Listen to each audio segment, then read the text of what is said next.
फिर अब्बू जी ने इस तरह कुटना शुरू किया, इस तरह कुटना शुरू किया। अस्सलाम वालेकुम भैनों ते भरावो, मैं तुहाडा अपना चौधरी परवेज टन टना टन। चौधरी अज तुहानू अपने बचपन का किस्सा सुनान लगा है। चौधरी बचपन में बड़ा शरारती सी, छोटी मोटी चोरी भी कर लैंदा सी। चौधरी नू चोर ना समझ लवे, तुहानू मैं बचपन की गाल सुनान लगा। जद बचपन होंदा सारे बच्चे शरारती होंदे न। किसी दे अमरूद चोरी कर ले, किसी दे 5 रुपए चोरी कर ले, महाराज का नोटा हलार है उहदे 5 रुपए कढ़ ले। इस तरह चौधरी का भी दिल करता सी 5-10 रुपए होण तो फौरन दुकान ते पुजे। तुहानू पता तो है घर वाले तो बड़ा समझाते सी बच्चों नू कि देख लो चोरी नहीं करनी, बड़ा बुरा काम है, इसकी सजा लभदी है। लेकिन बच्चे तुहानू पता कित्थे बाज आमदे न। चौधरी भी यह जिहियां छोटियां मोटियां हरकतां करदा सी ना। चौधरी का ख्याल सी कि चोर जिहड़ा कदे पकड़िया नहीं जाता। लेकिन तुहानू पता 100 दिन चोरै दी 1 दिन शादे दा, आखिर तो पकड़िया ही जाता है। एक दिन चौधरी तो भी बुरा वक्त आ गया।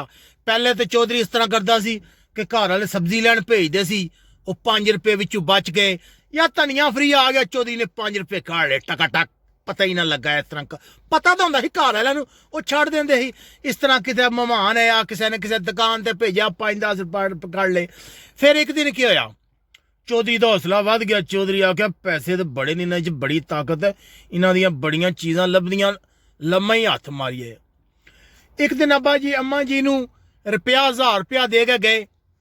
चौधरी गया किचन भी देखा, चौधरी ने उत्थे पैसे पे सन। चौधरी के दिल भी लालच आ गया। चौधरी ने कहा क्यों ना चौधरी परवेज 50 रुपए खसका ले, के पता लगना किसी नू। अच्छा जी, चौधरी ने ना 50 रुपए खसका ले, रफू चक्कर हो गया। शाम नू अम्मा ने पैसे चेक किए, उन्हें आख्या 50 रुपए घट ने, रखे भी मैं पूरे सी। शामी अब्बा आया, उन्हें आख्या गल है विच 50 रुपए घट। नब्बे ने क्या ठीक तक अगे पिछे किते 60 छड़े होणगे ने। अम्मा ने कहा नहीं, मैं चुके ही कोई नहीं, तुसा इस हाथ नाल दिते ने, मैं दूए हाथ नाल इत्थे रखे 50 रुपए विचों घट। नब्बे ने आया।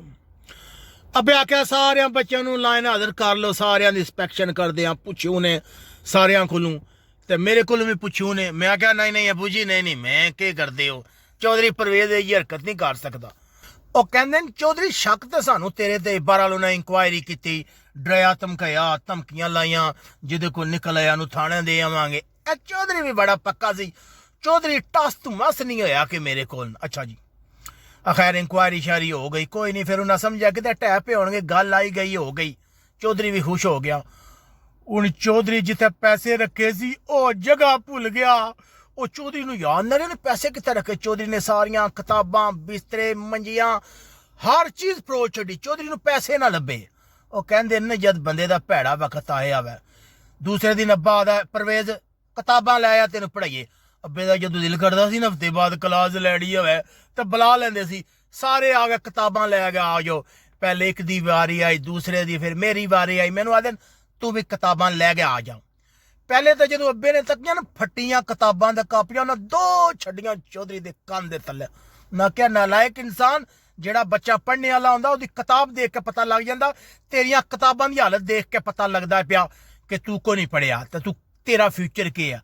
अच्छा जी, उन्हें आख्या दस चल मैथ का सवाल ना तेरे को पुछदे, मुश्किल है चौधरी, तू इस तरह कर उर्दू का तेरे को पुछदे, उर्दू तो तेन आमदी होगी। मैं क्या अबू जी ये कर दियो, उर्दू तो साड़ी कौमी जबान है, ए लो किताब पुछ लो। अबू जी आदे ठीक है, मैं तेरे को स्टार्टिंग में ही पूछांगा, आखिरी सफिया तक भी ना चलिया। हूँ चौधरी की भैड़ी किस्मत देखो, अबू ने सह किताब खोली, पहला सफा जो खोलिया वो 50 रुपए पे सी। अबू ने मेरे हाल देखा जिस तरह शेर बकरी हाल तकदा, तो मैं अबू हाल तकिया। मैं दिले जाके अबू जी अज मैंने छड़ दे। अबू जी आख्या परवेज कन लपड़ लिया। फिर अबू जी ने इस तरह कुटना शुरू किया, इस तरह कुटना शुरू किया, पूरा महला इकट्ठा हो गया। मैं क्या अबू जी एक बार माफ कर दो, आइंदा जिंदगी चोरी ना कर लगा। ओ दिन है, आज का दिन है। चौधरी ने फिर कदे कोई चीज चुके इधर उधर नहीं की, उधर चुके इधर नहीं की।